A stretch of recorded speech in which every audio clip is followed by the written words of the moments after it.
सुप्रभात बच्चों, आज मैं आप सभी को ऑनलाइन कक्षा में स्वागत करती हूँ। तो बच्चों, आज मैं वर्ग 2 की हिंदी पढ़ाऊंगी। वर्ग 2 और पाठ है 4। तो इसके पहले वीडियो वाले में भी इसके आधा पाठ पढ़ा चुकी है और आगे मैं अभी पढ़ाऊंगी। तो बच्चों, आप अपनी कॉपी, किताब और पेंसिल रबर ले लिए होंगे और मैं जो भी इसमें कठिन शब्द पाठ पढ़ाते समय बताऊंगी उसको आप लिखेंगे। और पिछले बार मैं कठिन शब्द लिखाई थी, उसी के नीचे उसको भी लिखेंगे। तो आप सब अच्छे से पढ़ रहे होंगे। परीक्षा आप लोग की बहुत अच्छी गई। तो चलो सुमैया, अव्या, अवनी, चलो अब पाठ को पढ़ते। इसमें ध्यान देना है कि हर्षी की मात्रा वाले शब्द है, दीर्घी की मात्रा वाले शब्द है, आ की मात्रा वाले शब्द है, ओ की मात्रा वाले शब्द जो आप वर्ग 1 में पढ़े थे, तो उसको इसमें ध्यान से देखना है। तो इसके पहले कहानी क्या थी? बुलबुल और पेड़। बुलबुल जो थी एक चिड़िया थी और वो कई दिनों से अपने घोंसले में दुबकी हुई थी, क्योंकि वर्षा का मौसम हो गया। अभी भी बारिश हो रही है। तो आप सभी अपने अपने घर में रहते हैं। तो चिड़िया उसी तरह से कई दिनों तक अपने घर में रही, 2 दिनों तक। उसके बाद तीसरे दिन जब बारिश छूटी तो उसे बहुत तेज भूख लगी थी और वो भोजन की तलाश में बगीचे में गई। वहां पर उसे बहुत सारे फलदार वृक्ष थे, वहां पे विभिन्न प्रकार के फल लगे हुए थे। तो बुलबुल जो थी उसको जामुन पसंद आया। वो एक जामुन तोड़ करके और अपने घोंसले की तरफ जाने लगी और कि घोंसले में बैठ करके जामुन खाएंगे। लेकिन उसका जो जामुन था वो चोंच से छूट करके नदी के किनारे गिर गया और वो उसको ढूंढने लगी। बहुत ढूंढी लेकिन उसको जामुन नहीं मिला। फिर वो हार करके बगीचे में गई और दूसरा जामुन तोड़ करके ले आई।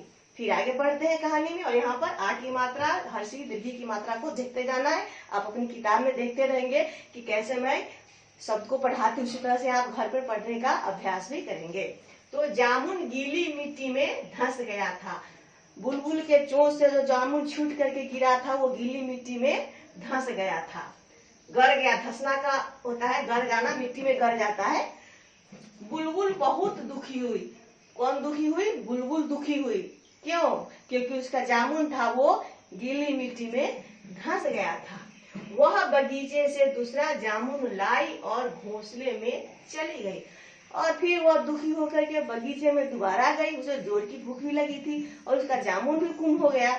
तो वो दुखी हो गई और फिर दूसरा जामुन लेने के लिए वो कहाँ गई? बगीचे में चली गई। पहले वाले जामुन को नहीं भूली। देखो, जामुन हर्षु की मात्रा, भूली दीर्घु की मात्रा, दीर्घु की मात्रा, दीर्घी की मात्रा, हर्षी की मात्रा, इस सब पर ध्यान देते जाना है। नहीं भूली। वह रोज नदी के किनारे जाती और जामुन को ढूंढती। बुलबुल जो थी रोज नदी के किनारे जाती और जामुन को ढूंढती, कहीं उसे जामुन मिल जाए।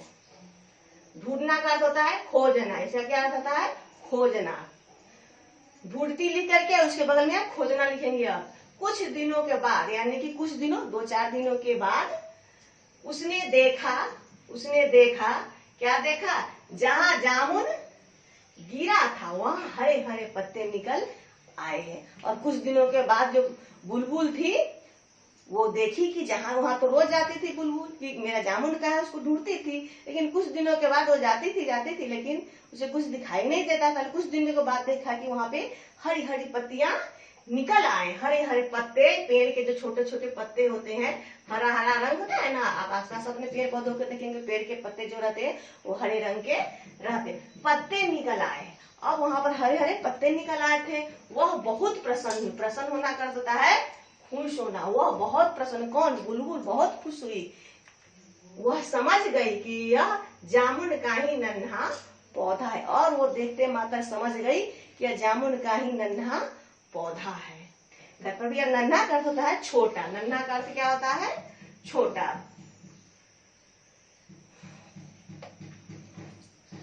बुलबुल की खुशी का एक दिन खरगोश पौधा खाने आया। नहीं, नन्हा का अर्थ होता है छोटा। नन्हा का क्या अर्थ होता है?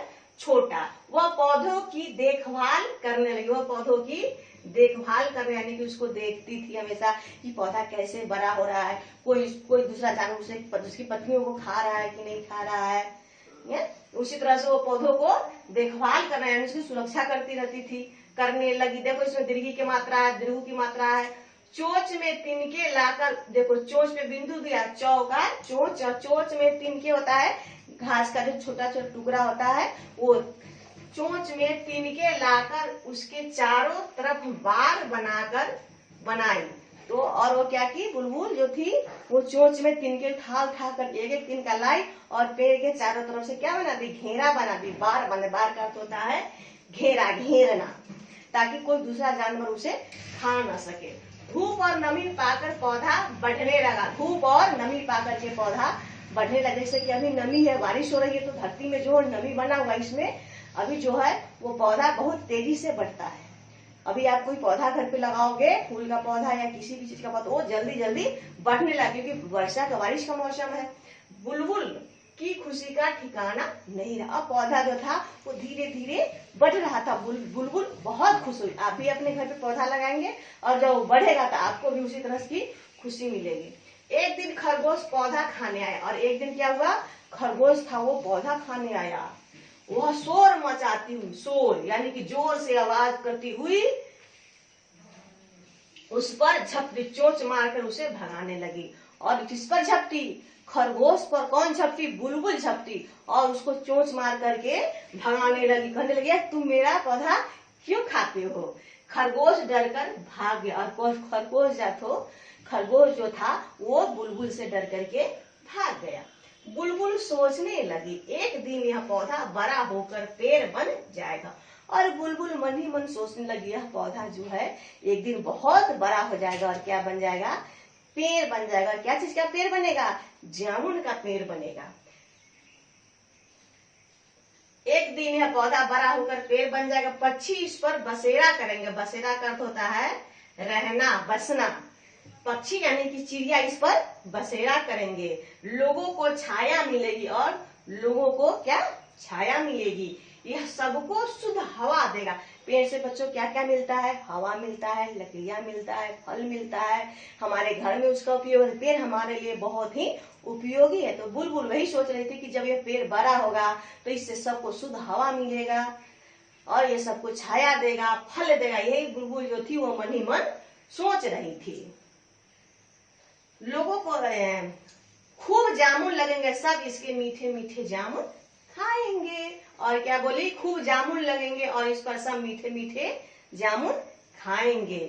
इसके पेड़ बनकर यह सबको सुख देगा। पेड़ जो है वो मनुष्य को सुख देता है।